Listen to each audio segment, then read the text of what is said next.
আজকেও যে এত বড় বিশাল প্যান্ডেল, এত বড় বিশাল আয়োজন, অনেকেই মনে করতে পারেন মোরাদ সাহেব মনে নিজে করেছে, কিন্তু এটা ভুল ধারণা।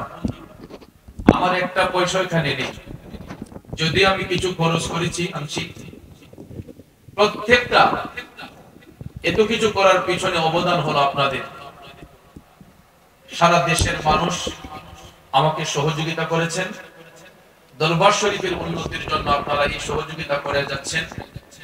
অনেক এলাকা থেকে অনেক আল্লাহর বান্দা বান্দীরা আমাকে সহযোগিতা করেছেন। আপনাদের সহযোগিতার বিনিময়ে আমি প্রতি বছর এই মাহফিলটুকু করতে সক্ষম হই। তবে আমার দুঃখ, আমি আপনাদেরকে সঠিকভাবে সেবা দিতে পারি না জায়গার সংকলনের কারণে। যদি আমার পর্যাপ্ত পরিমাণ জায়গা জমি আছে, কিন্তু ভিট মাটি আমার একটু কম।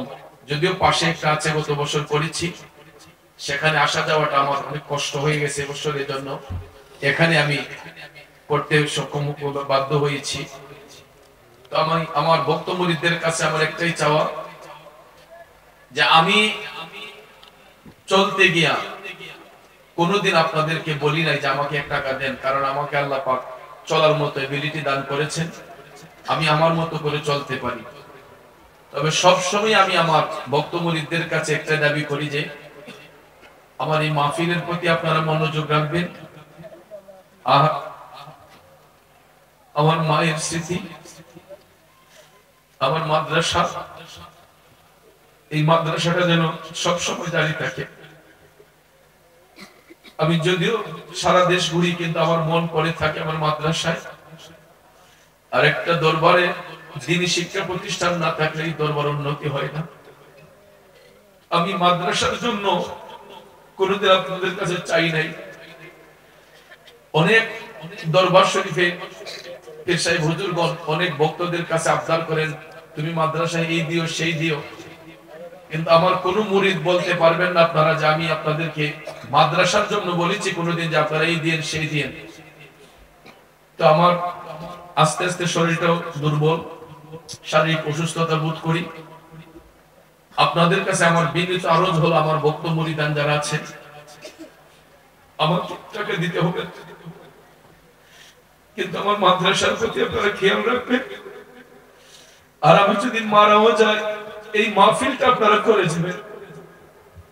কারণ যে যে মানুষগুলো এখানে আসছেন, আপনারা তো প্রতিদিন আসেন, এক এক এলাকা থেকে এক এক আল্লাহর বান্দারা আসছে, একে অন্যের সঙ্গে সাক্ষাৎ হয়, দেখা সাক্ষাৎ হয়, এটা নিয়ে বলে উরুস মিলন মেলা, এটা থেকে বঞ্চিত যেন কেউ না হয়।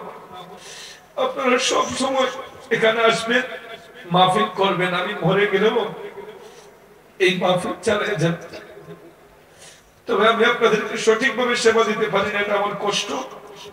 অনেকেই খাবারের এখানে গিয়ে ভিড় জমান, যদি আমার পর্যাপ্ত পরিমাণ জায়গা থাকতো হয়তো আমি খাবার দিতে কৃপণতা করতাম না, কারণ এগুলো তো করছি আপনাদের জন্য। আপনারা যদি শৃঙ্খলা করে না দিতে পারি, তাহলে তো আমার ব্যর্থতা, আমার কষ্ট।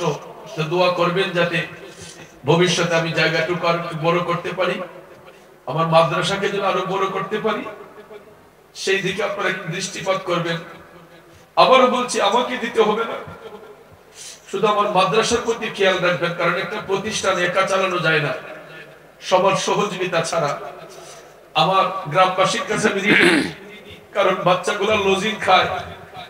এমন এমন লোক আমার গ্রামের বাচ্চাদেরকে লজিং দিয়ে সহযোগিতা করেন, যাদের নিজেদের চলতে কষ্ট হয়, তারপরেও তারা নিজের সন্তান মনে করে এই বাচ্চাদেরকে লজিং দিয়ে দুমুঠো খাবারের ব্যবস্থা করে দিয়ে তাদেরকে পড়াশোনার সুযোগ দিয়েছেন। এই জন্য আমি আমার গ্রামবাসীর কাছে চিরকৃতজ্ঞ। আপনারা আমাকে এই সহযোগিতা করেছেন, এটা অনেক বড় সহযোগিতা। লজিং দিয়ে আমাকে আপনারা সহযোগিতা করেছেন। তো আজকে হাফেজ তামিম ইকবাল একজনই পাগড়ি প্রদান করেছে, গ্রহণ করেছে। আগামী বছর যাতে আরো অনেক ছাত্রকে আমরা পাগড়ি দিতে পারি, আপনারা দোয়া করবেন। বলবো হুজুর আলোচনার